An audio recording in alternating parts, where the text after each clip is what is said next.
देरी से पहुंचे, अधूरे अधूरे से पहुंचे, भाईजान ने जो उम्मीद लगाई थी उसमें पहले दिन ही कसर रह गई। उत्तर प्रदेश की सियासत में एंट्री के मकसद से असदुद्दीन ओवैसी ने चुनावी शंखनाद किया और उसके लिए जगह चुनी ब्रह्मा की राजधानी यानी बहराइच।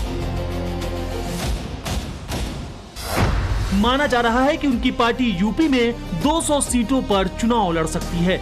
इसके लिए फिलहाल वो गठबंधन के इंतजार में है।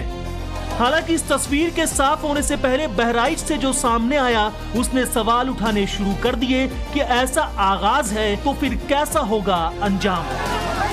ओवैसी यूपी में क्या हासिल करेंगे, कितने वोट पाएंगे या फिर शून्य से शुरू होकर शून्य पर ही सिमट जाएंगे, इन सब सवालों के जवाब देंगे।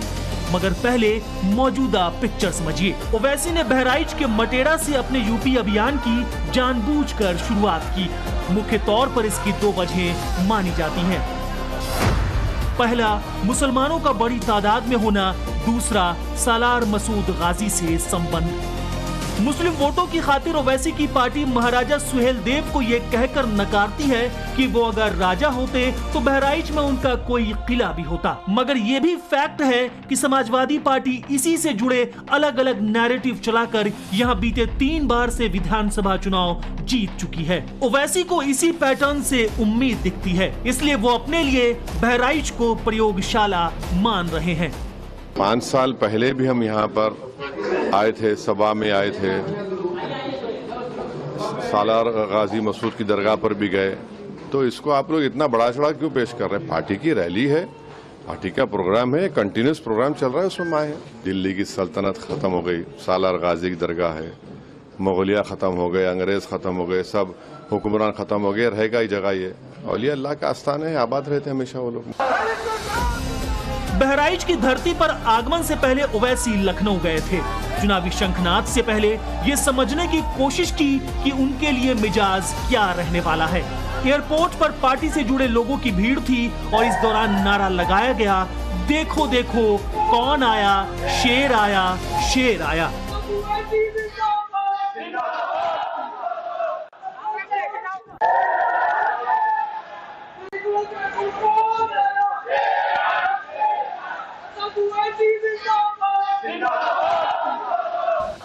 जिन ओवैसी को उनके सिपा सालार शेर बता रहे हैं, क्या वो यूपी के चुनाव में कागज पर शेर बन पाएंगे? ओवैसी के नजरिए से देखें तो यूपी चुनाव की तैयारियां शुरू हो चुकी हैं और वो अपना जनाधार बढ़ाने के लिए इस बार नई स्ट्रेटजी के साथ मैदान में उतरे हैं।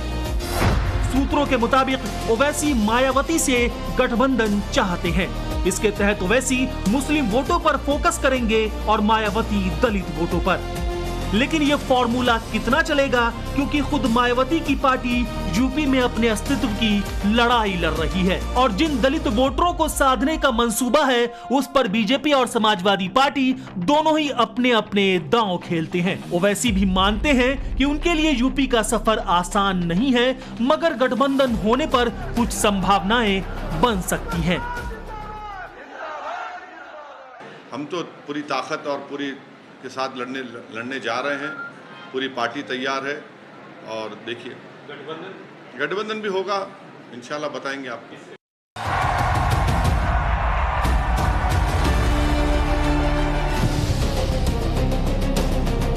सवाल है कि यूपी में बार बार खारिज हो चुके हैदराबादी भाईजान क्या इस बार सफल होंगे? कोशिश फिर से यूपी के करीब 19% मुस्लिम वोट बैंक को समाजवादी पार्टी और कांग्रेस से खींचकर अपने पाले में लाने की है। इसलिए ओवैसी ने बहराइच को चुना, जहां मुस्लिम आबादी अच्छी खासी तादाद में है। बहराइच की 7 विधानसभा सीटें हैं, जिसमें बहराइच सदर में 52%, मटेरा में 45%, नानपारा में 45% और कैसरगंज में 30% मुस्लिम वोटर हैं। बल्हा, महसी और पयागपुर भी इसी जिले में आती हैं, मगर मुस्लिम मतदाता बड़ा प्रभाव नहीं रखते हैं। 2022 के यूपी विधानसभा चुनाव से पहले भी ओवैसी बहराइच गए थे। तब इन्हीं हसरतों को परवान चढ़ाने की खातिर 100 उम्मीदवार भी उतारे, मगर जब सालार मसूद गाजी की दरगाह पर मत्था टेकने वाले ओवैसी का जो हाल हुआ, उसने यूपी के चुनावी इतिहास में बहस छेड़ दी कि भाईजान कितनी जमानतें जब्त कराएंगे। 2017 के यूपी चुनाव में AIMIM को 0.24% फीसदी वोट मिले, जो कि नोटा से बहुत कम है। 2022 में भी किस्मत ऐसी ही ओवैसी से रूठी, तब भी उनकी पार्टी को 0.46% वोट हासिल हुए। हालांकि 2023 में निकाय चुनाव हुए तो थोड़ी बहुत राहत मिली। 33 पार्षद और 23 नगर पंचायत सदस्यों ने चुनाव जीतकर ओवैसी के तनाव कम किए थे। इसी के बाद उस स्ट्रैटेजी पर फोकस किया गया जिसे राजनीति में मुस्लिम बहुल इलाका कहा जाता है। ओवैसी चाहते हैं कि बहराइच से लगने वाले जिलों में बलरामपुर, जहां 38% मुस्लिम हैं, 31% मुस्लिम वाले श्रावस्ती, 23% वाले बाराबंकी और करीब 20% मुस्लिम आबादी वाले लखीमपुर खीरी में उन्हें कुछ एक सीट मिल जाएं और पश्चिमी यूपी के उन 12 जिलों का गुनागणित अपने पक्ष में लाया जाए जहां 30% से ज्यादा मुसलमान रहते हैं। ओवैसी का फोकस मुस्लिम वोटों पर है। इसी के तहत वो अखिलेश यादव को टारगेट करते हैं। आंकड़े भी यही कहते हैं कि 2017 में सपा को मुसलमानों ने यूपी में 55% वोट किया, जबकि 2022 के यूपी चुनाव में ये आंकड़ा बढ़कर 79% पहुंच गया। इसी की बदौलत सपा गठबंधन के 63 में से 34 मुस्लिम प्रत्याशियों ने जीत हासिल की थी। हालांकि तब अखिलेश के साथ राहुल गांधी नहीं थे। इस बार दो लड़कों की जोड़ी एक साथ उतरने की कोशिश में है।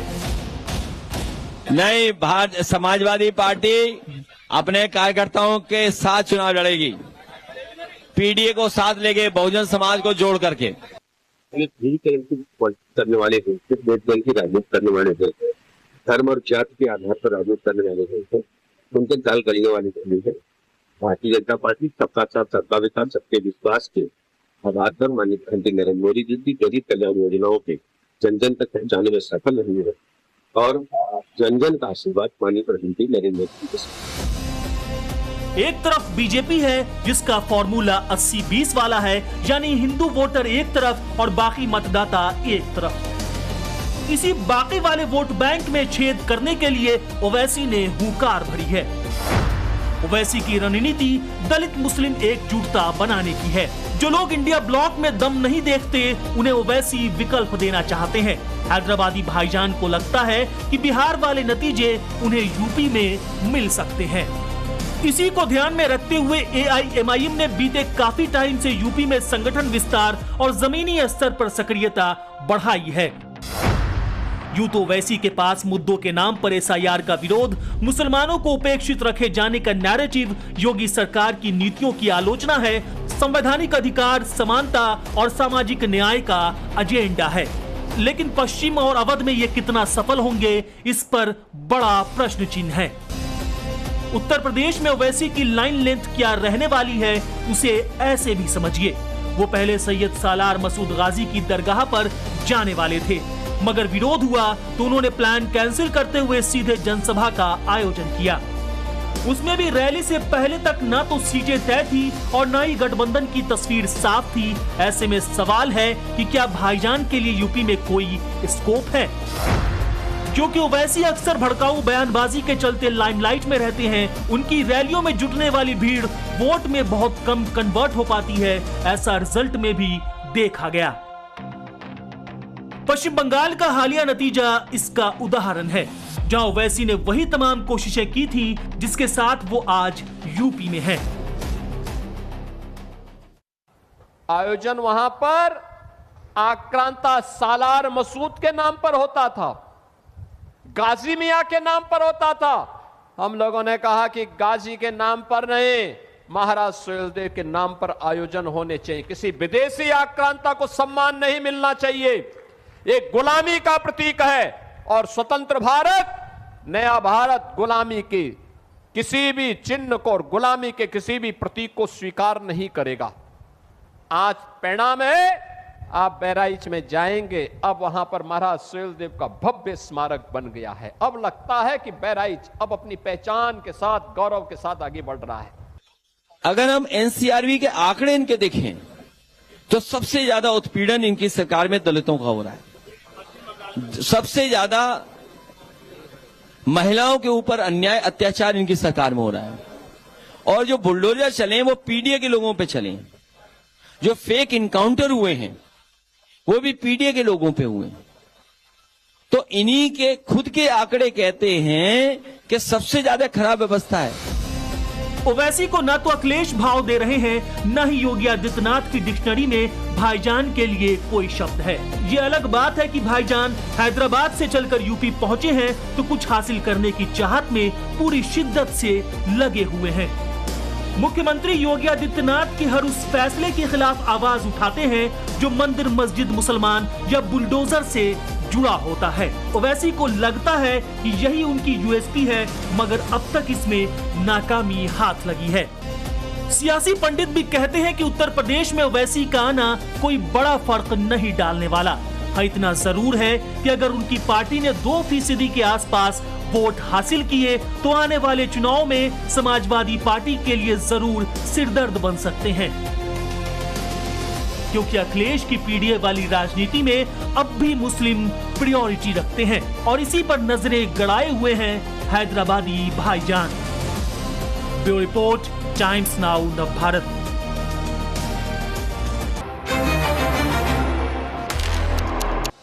देरी से पहुंचे, अधूरे से पहुंचे, भाईजान ने जो उम्मीद लगाई थी उसमें पहले दिन ही कसर रह गई। उत्तर प्रदेश की सियासत में एंट्री के मकसद से असदुद्दीन ओवैसी ने चुनावी शंखनाद किया और उसके लिए जगह चुनी ब्रह्मा की राजधानी यानी बहराइच। माना जा रहा है कि उनकी पार्टी यूपी में 200 सीटों पर चुनाव लड़ सकती है। इसके लिए फिलहाल वो गठबंधन के इंतजार में है। हालांकि इस तस्वीर के साफ होने से पहले बहराइच से जो सामने आया उसने सवाल उठाने शुरू कर दिए कि ऐसा आगाज है तो फिर कैसा होगा अंजाम। ओवैसी यूपी में क्या हासिल करेंगे, कितने वोट पाएंगे या फिर शून्य से शुरू होकर शून्य पर ही सिमट जाएंगे, इन सब सवालों के जवाब देंगे। मगर पहले मौजूदा पिक्चर समझिए। ओवैसी ने बहराइच के मटेरा से अपने यूपी अभियान की जानबूझकर शुरुआत की। मुख्य तौर पर इसकी 2 वजहें मानी जाती हैं। पहला, मुसलमानों का बड़ी तादाद में होना, दूसरा सालार मसूद गाजी से संबंध। मुस्लिम वोटों की खातिर ओवैसी की पार्टी महाराजा सुहेलदेव को ये कहकर नकारती है कि वो अगर राजा होते तो बहराइच में उनका कोई किला भी होता। मगर ये भी फैक्ट है कि समाजवादी पार्टी इसी से जुड़े अलग अलग नैरेटिव चलाकर यहाँ बीते 3 बार से विधानसभा चुनाव जीत चुकी है। ओवैसी को इसी पैटर्न से उम्मीद दिखती है, इसलिए वो अपने लिए बहराइच को प्रयोगशाला मान रहे हैं। 5 साल पहले भी हम यहाँ पर आए थे, सभा में आए थे, सालार गाजी मसूद की दरगाह पर भी गए। तो इसको आप लोग इतना बड़ा चढ़ा क्यों पेश कर रहे हैं? पार्टी की रैली है, पार्टी का प्रोग्राम है, कंटिन्यूस प्रोग्राम चल रहा है, उसमें आए हैं। दिल्ली की सल्तनत खत्म हो गई, सालार गाजी की दरगाह है, मुगलिया खत्म हो गए, अंग्रेज खत्म हो गए, सब हुक्मरान खत्म हो गए, रहेगा ही जगह ये।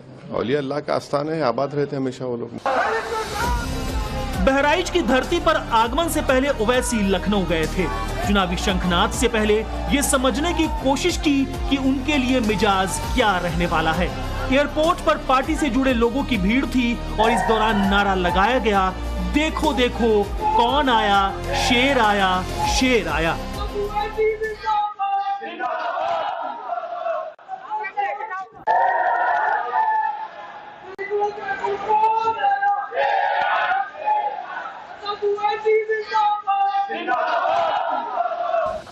जिन ओवैसी को उनके सिपा सालार शेर बता रहे हैं, क्या वो यूपी के चुनाव में कागज पर शेर बन पाएंगे? ओवैसी के नजरिए से देखें तो यूपी चुनाव की तैयारियां शुरू हो चुकी हैं और वो अपना जनाधार बढ़ाने के लिए इस बार नई स्ट्रेटजी के साथ मैदान में उतरे हैं।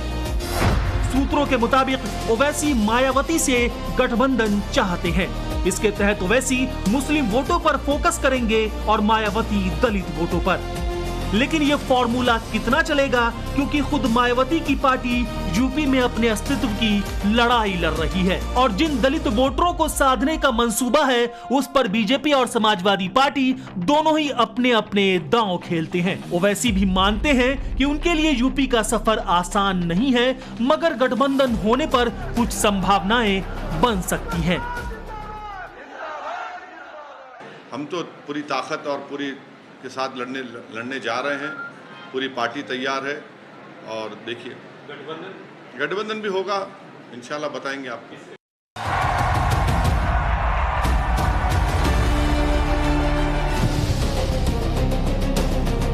सवाल है कि यूपी में बार बार खारिज हो चुके हैदराबादी भाईजान क्या इस बार सफल होंगे? कोशिश फिर से यूपी के करीब 19% मुस्लिम वोट बैंक को समाजवादी पार्टी और कांग्रेस से खींचकर अपने पाले में लाने की है। इसलिए ओवैसी ने बहराइच को चुना, जहां मुस्लिम आबादी अच्छी खासी तादाद में है। बहराइच की 7 विधानसभा सीटें हैं, जिसमें बहराइच सदर में 52%, मटेरा में 45%, नानपारा में 45% और कैसरगंज में 30% मुस्लिम वोटर हैं। बल्हा, महसी और पयागपुर भी इसी जिले में आती हैं, मगर मुस्लिम मतदाता बड़ा प्रभाव नहीं रखते हैं। 2022 के यूपी विधानसभा चुनाव से पहले भी ओवैसी बहराइच गए थे। तब इन्हीं हसरतों को परवान चढ़ाने की खातिर 100 उम्मीदवार भी उतारे, मगर जब सालार मसूद गाजी की दरगाह पर मत्था टेकने वाले ओवैसी का जो हाल हुआ, उसने यूपी के चुनावी इतिहास में बहस छेड़ दी कि भाईजान कितनी जमानतें जब्त कराएंगे।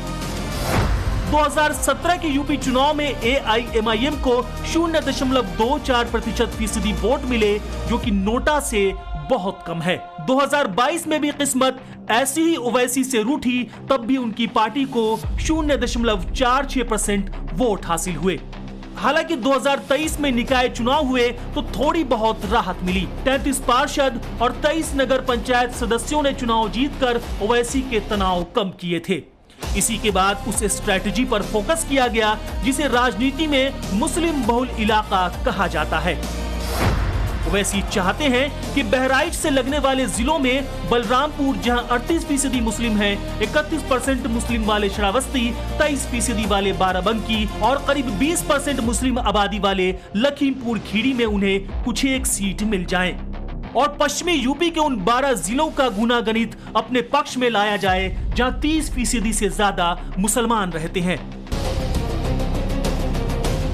ओवैसी का फोकस मुस्लिम वोटों पर है। इसी के तहत वो अखिलेश यादव को टारगेट करते हैं। आंकड़े भी यही कहते हैं कि 2017 में सपा को मुसलमानों ने यूपी में 55% वोट किया, जबकि 2022 के यूपी चुनाव में ये आंकड़ा बढ़कर 79% पहुंच गया। इसी की बदौलत सपा गठबंधन के 63 में से 34 मुस्लिम प्रत्याशियों ने जीत हासिल की थी। हालांकि तब अखिलेश के साथ राहुल गांधी नहीं थे। इस बार 2 लड़कों की जोड़ी एक साथ उतरने की कोशिश में है। नई समाजवादी पार्टी अपने कार्यकर्ताओं के साथ चुनाव लड़ेगी, पीडीए को साथ लेके बहुजन समाज को जोड़ करके। करने वाले थे, सिर्फ वोट बैंक की राजनीति करने वाले थे, धर्म और जाति के आधार पर राजनीति करने वाले थे, उनके दाल गलने वाली कमी है। भारतीय जनता पार्टी सबका साथ, सबका विकास, सबके विश्वास के आधार पर माननीय प्रधानमंत्री नरेंद्र मोदी जी की गरीब कल्याण योजनाओं के जन जन तक पहुंचाने में सफल रही है और जन जन का आशीर्वाद माननीय प्रधानमंत्री नरेंद्र मोदी के साथ। एक तरफ बीजेपी है जिसका फॉर्मूला 80-20 वाला है, यानी हिंदू वोटर एक तरफ और बाकी मतदाता एक तरफ। इसी बाकी वाले वोट बैंक में छेद करने के लिए ओवैसी ने हुंकार भरी है। ओवैसी की रणनीति दलित मुस्लिम एकजुटता बनाने की है। जो लोग इंडिया ब्लॉक में दम नहीं देखते, उन्हें ओवैसी विकल्प देना चाहते हैं। हैदराबादी भाईजान को लगता है कि बिहार वाले नतीजे उन्हें यूपी में मिल सकते हैं। इसी को ध्यान में रखते हुए AIMIM ने बीते काफी टाइम से यूपी में संगठन विस्तार और जमीनी स्तर पर सक्रियता बढ़ाई है। यूं तो ओवैसी के पास मुद्दों के नाम पर SIR का विरोध, मुसलमानों को उपेक्षित रखे जाने का नैरेटिव, योगी सरकार की नीतियों की आलोचना है, संवैधानिक अधिकार, समानता और सामाजिक न्याय का एजेंडा है। लेकिन पश्चिम और अवध में ये कितना सफल होंगे, इस पर बड़ा प्रश्न चिन्ह है। उत्तर प्रदेश में ओवैसी की लाइन लेंथ क्या रहने वाली है, उसे ऐसे भी समझिए। वो पहले सैयद सालार मसूद गाजी की दरगाह पर जाने वाले थे, मगर विरोध हुआ तो उन्होंने प्लान कैंसिल करते हुए सीधे जनसभा का आयोजन किया। उसमें भी रैली से पहले तक ना तो सीटें तय थी और न ही गठबंधन की तस्वीर साफ थी। ऐसे में सवाल है कि क्या भाईजान के लिए यूपी में कोई स्कोप है? क्योंकि ओवैसी अक्सर भड़काऊ बयानबाजी के चलते लाइमलाइट में रहते हैं, उनकी रैलियों में जुटने वाली भीड़ वोट में बहुत कम कन्वर्ट हो पाती है। ऐसा रिजल्ट में भी देखा गया। पश्चिम बंगाल का हालिया नतीजा इसका उदाहरण है, जहां ओवैसी ने वही तमाम कोशिशें की थी जिसके साथ वो आज यूपी में है। आयोजन वहां पर आक्रांता सालार मसूद के नाम पर होता था, गाजी मियां के नाम पर होता था। हम लोगों ने कहा कि गाजी के नाम पर नहीं, महाराज सुहेलदेव के नाम पर आयोजन होने चाहिए। किसी विदेशी आक्रांता को सम्मान नहीं मिलना चाहिए। एक गुलामी का प्रतीक है और स्वतंत्र भारत, नया भारत गुलामी के किसी भी चिन्ह को और गुलामी के किसी भी प्रतीक को स्वीकार नहीं करेगा।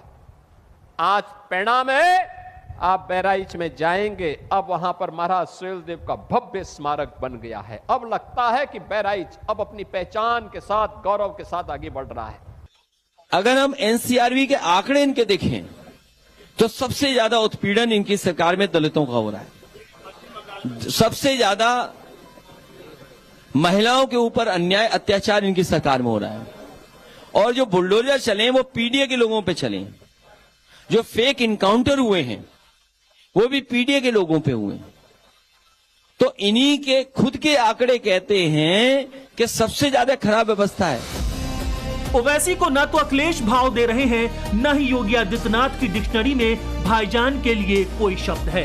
ये अलग बात है कि भाईजान हैदराबाद से चलकर यूपी पहुंचे हैं तो कुछ हासिल करने की चाहत में पूरी शिद्दत से लगे हुए हैं। मुख्यमंत्री योगी आदित्यनाथ के हर उस फैसले के खिलाफ आवाज उठाते हैं जो मंदिर, मस्जिद, मुसलमान या बुलडोजर से जुड़ा होता है। ओवैसी को लगता है कि यही उनकी यूएसपी है, मगर अब तक इसमें नाकामी हाथ लगी है। सियासी पंडित भी कहते हैं कि उत्तर प्रदेश में ओवैसी का आना कोई बड़ा फर्क नहीं डालने वाला। हाँ, इतना जरूर है कि अगर उनकी पार्टी ने 2% के आसपास वोट हासिल किए तो आने वाले चुनाव में समाजवादी पार्टी के लिए जरूर सिरदर्द बन सकते हैं, क्योंकि अखिलेश की पीडीए वाली राजनीति में अब भी मुस्लिम प्रायोरिटी रखते हैं और इसी पर नजरें गड़ाए हुए हैं हैदराबादी भाईजान। Bureau report, times now Navbharat.